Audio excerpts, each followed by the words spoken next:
While it's almost expected to see the revolving door of coaches going in and out every season, it's not often that we see a coach fired due to a specific player. Most of the time anyways, it seems like when the rare occurrences take place, the player responsible has the most influence, meaning they're the franchise star. In this video, we're going to go over a few instances in which a single player was most responsible for their coach's firing. And with that, here are NHL players who got their head coaches fired.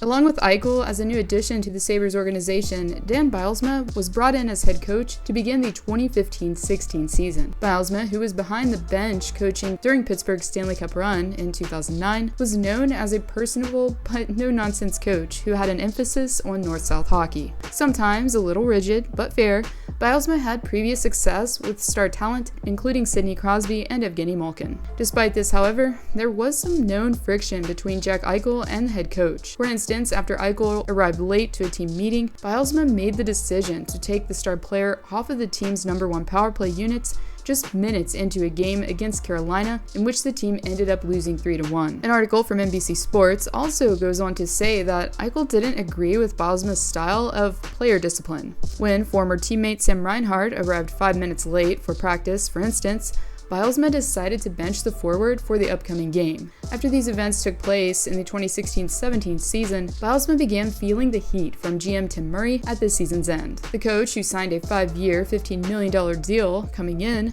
was now under scrutiny as Murray let Bylsma know that his players had, quote, legitimate gripes about his coaching style. On April 19, 2017, according to longtime Sabres reporter Paul Hamilton, he revealed that Tim Murray was going to be meeting with Sabres owner Terry Pegula in Florida sometime during the day. He also said, quote, inside sources have told me that Eichel has no desire to sign a contract extension this summer if Bylsma remains the coach, so quite a bit hinges on this meeting, end quote. Eichel, who was set to come off of his entry-level deal in the summer of 2018, would then be a restricted free agent. Bylsma, along with GM Tim Murray, were fired the very next day. In all fairness, however, Bylsma throughout both of his seasons as coach sported a losing record, something that the Pegulas attempted to remedy with a personnel change. However, as most of us know, this was only the beginning of the coach carousel that operated during the Eichel era. Eichel then agreed with the team in October of 2017 and received an 8-year, $80 million contract in result.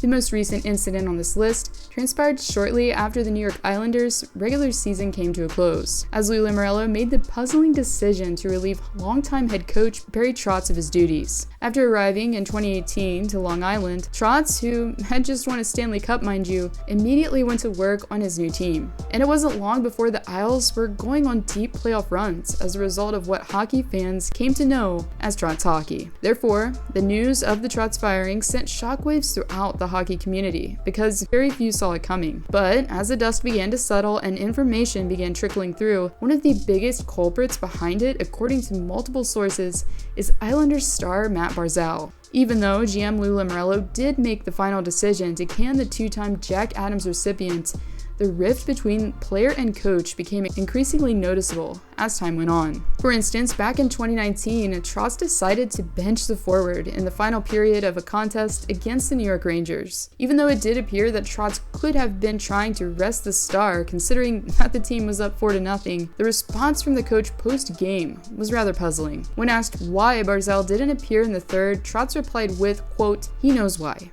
End quote. According to Sportsnet, however, the decision was likely due to Barzal's defensive lapses. Barzal himself indicated that this could have been the case by saying, quote, as a young guy, I know an example needs to be set. I was in the wrong. End quote. We saw a similar incident happen yet again where Barzal was benched in the final period of play. This time, however, it was after Barzal was given a cross-checking penalty in the second. It should have been Matt Martin or Casey Zizekas or someone like that, Trotz says on the penalty. He shouldn't be leading our team in penalty minutes.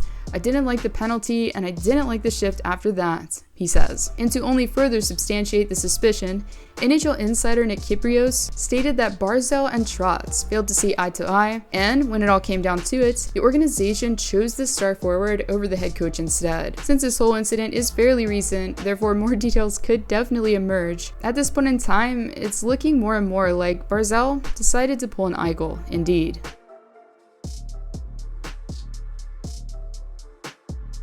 In the earlier months of the 2019-2020 season, it seemed like almost every other week there was a scandal leaking its way into media headlines. We saw the Akeem Alou and Bill Peters incident take front and center, followed by coach Mark Crawford falling under the microscope as well. Even though these events were much more sinister, in this video we're going to talk about another case that presented itself around the same time. Possibly feeling empowered himself while witnessing others coming forward with their stories, Mitch Marner made it a point to reveal what he had dealt with mentally at the hands of his coach Mike Babcock. Babcock, who had a habit of singling certain players out, humiliated Marner during his rookie year. As the story goes, Babcock began his sadistic tirade during a father and son road trip in January of 2017, and it was then that the coach confronted the rookie at the time about his apparent laziness and lack of effort. In order to make a point in his own mind, Babcock decided to have Marner rank the hardest working players down to the laziest on the team. To what was likely Babcock's pleasure, Marner listed his name at the bottom of the list, indicating that he was displaying the least amount of effort out of the entire Toronto Maple Leafs roster. But he also put Nazem Kadri and Tyler Bozak's names directly above his. And according to sources, Babcock decided to show the players a list